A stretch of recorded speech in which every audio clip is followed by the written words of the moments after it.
এবারের বন্যায় ৫৪ লাখ মানুষ ক্ষতিগ্রস্ত হয়েছে, নিহত হয়েছেন ৫২ জন।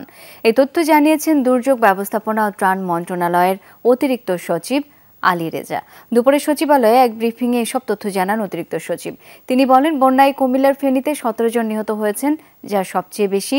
বন্যার্তদের কাছে ত্রাণ পৌঁছানোর কাজ চলমান জানিয়ে আলী রেজা বলেন, বন্যার পরে রোগের প্রাদুর্ভাব হয় সেই বিষয়ে সতর্ক থেকে চিকিৎসা সেবা নিশ্চিত করার নির্দেশ দেওয়া হয়েছে সংশ্লিষ্টদের।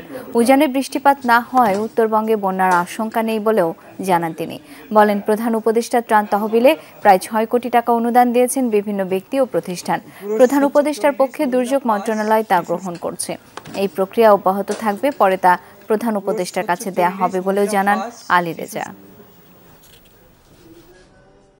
মৃতের সংখ্যা হচ্ছে ৫২ জন, পুরুষ হচ্ছে ৪০, মহিলা ৫, শিশু ৭।